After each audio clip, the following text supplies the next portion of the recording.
Allez, on va voir le stand Hobbytech parce qu'il y a une voiture qui m'a intrigué. Alors, Salut là, Eric.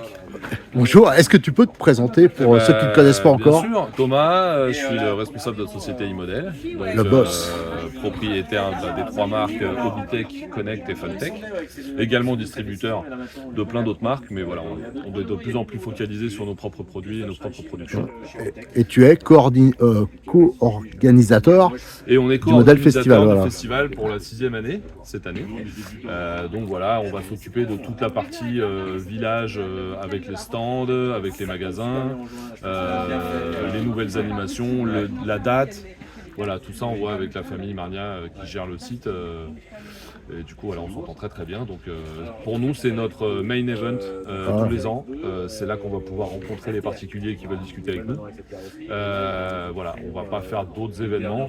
On va se focaliser sur cet événement tous les ans. Et puis, pour que les gens puissent venir à notre rencontre.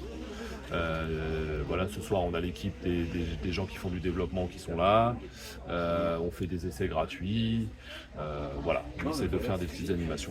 Et on propose, on montre toutes les nouveautés. Voilà, il y a plein de choses. Il Il y a vraiment beaucoup de choses. Vous verrez pour le Xpert, pour les séries X2, et notamment, il y a cette voiture, donc une voiture de démonstration, tu m'as dit un peu, pour vous amuser, enfin pour montrer. En fait, ouais, il y a pas mal de...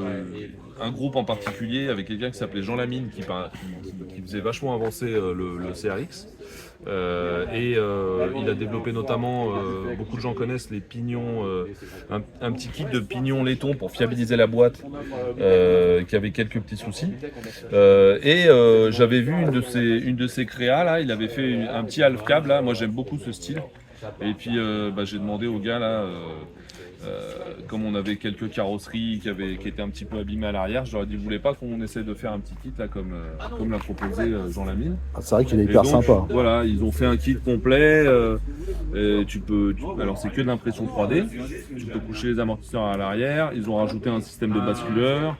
Voilà, toute cette pièce à l'arrière, imprimante 3D, regardez le système là. là. T'as un système de... Ça c'est génial quoi, regardez, pour démonter facilement. Voilà, donc on en aura eu une dizaine je crois pendant le Model Festival au magasin d'Emeric parce qu'il y a des gens qui nous demandent cette option mais on va pas la commercialiser en masse quoi. Parce que le CRX de toute façon vous allez passer au CRX 2, d'accord. Ouais. Ce qui est super, déjà, je trouve que la qualité des pièces, je sais pas quel genre de machine, enfin c'est des trucs professionnels, on mais utilise une bamboulable, non, c'est pas une machine particulièrement professionnelle, on utilise du bamboulable. D'ailleurs, c'est en discutant avec des gens au Model Festival que on s'est rendu compte que c'était une machine qu'on pourrait exploiter et essayer. Donc on a essayé, on en est très content. Et la matière, c'est du PETG. D'accord. Voilà. Parce que sur le CRX2, il y en a beaucoup qui ont eu peur. Enfin, sur le Xpert plutôt. Ouais. Et franchement, moi, j'ai eu à percer et trucs comme ça. On dirait qu'on perce du nylon. Hein. Du nylon en bloc, c'est vraiment PETG, pas mal. Hein. Donc c'est la matière la plus éprouvée pour nous. Alors il y a mieux, il y a moins bien, mais en termes de rapport qualité-prix et de durabilité, c'est quand même pas mal du tout. Et à chaque fois, il y a les inserts en métal dedans. Donc ça, c'est... il y a les petits inserts en métal. Et ça, c'est tous les petits accessoires. hyper souple.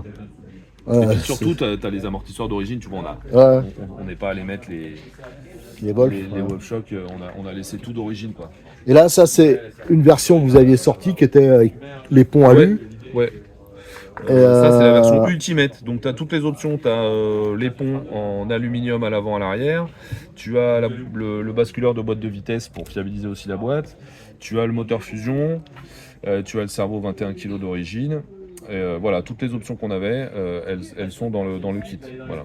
Donc ça c'est pareil, c'est quelque chose qui est plus produit, mais qui est toujours disponible à droite à gauche. Et pour finir, j'ai vu là, vous avez sorti une petite adaptation pour virer, je crois, la boîte d'origine et qui se monte à la place et qui permet d'avoir une prépondérance avant. Voilà. Donc c'est une pièce. Qu'on appelle l'overdrive. Je sais pas où elle est. Hop. Attendez, hop, je me déplace. Vous allez voir, voilà, regardez cette pièce. Et surtout, alors moi, ce qui m'a épaté, donc il y a la petite adaptation, mais c'est la liberté ici. Ouais. C'est hyper libre et dedans, tous les pignons, ils sont métal. Hein. C'est tout alu, tout métal, et ça se monte à la place de la boîte. Alors ça permet de vachement simplifier. Oui. Alors en fait, Emeric qui bosse vraiment beaucoup sur le châssis Xperf, on a discuté ensemble et il voulait vraiment qu'on essaie de fiabiliser le système central pour avoir quelque chose de moins gros que tout ce bloc-là. Voilà. Là, vous avez le comparatif. Là, c'est le montage d'origine. Puisqu'en scale perf, on va essayer d'alléger les masses qui sont supérieures au maximum et d'alourdir les masses inférieures. Donc du coup, il nous a dit tiens, regardez cette boîte, elle est pas mal du tout. Moi j'ai contacté le fournisseur en Chine, hein, c'est un truc qu'on peut trouver sur AliExpress, tu vois. Mais moi je les ai contactés, je leur ai dit bah tiens, on voudrait vous acheter cette boîte. Par contre, on n'a pas besoin du support, du truc, du machin. Donc c'est pas nous qui fabriquons. Et nous par contre, on fabrique l'adaptation. Donc tu as une petite interface en aluminium là. En bas. Alors soit elle est gravée CRX2 si tu veux l'adapter sur ton CRX2 ou sur ton XPerf, parce que ça peut aussi s'adapter sur un CRX2. Soit tu as marqué CRX tout court pour les anciens châssis CRX. Tu peux tout virer et mettre un overdrive d'origine. C'est sûr que ceux qui avaient notamment parce qu'il y en a quand même qui ont eu des problèmes de boîte, ils mettent ça, c'est sûr que... Et les gens utilisent de moins en moins de boîtes. Ouais, c'est vrai que c'était pas très... Parce que c'est vrai que avec les moteurs comme le Fusion par exemple, on a quand même tellement de réglages sur le moteur, c'est tellement fluide que du coup une petite boîte bien simple, ça facilite pas mal le prix. Et ça, quand tu l'achètes, il faut prendre des cardans spécifiques? Non, en fait, tu as deux références. Tu as une référence avec le kit complet d'adaptation sur le CRX, donc il y a le support de batterie et la petite interface. Ou alors, tu as le kit CRX2 XPerf avec un cardan arrière en plus. Du coup, tu passes sur 2 cardans arrière.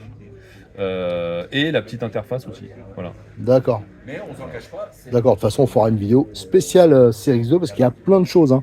Vous verrez, le XPerf, le CRX2, il y a plein de trucs hyper intéressants. Notamment, il faudra parler de ces motorisations à cage tournante. Merci pour cette présentation. Les possesseurs de CRX1, ils seront, je pense, contents. Et c'est vrai qu'il a de la gueule celui-là. C'est dommage que ce soit plus produit. Peut-être un jour sur le CRX2. Voilà. Peut-être une version Alcab. Ça serait sympa. Merci bien. Merci à toi.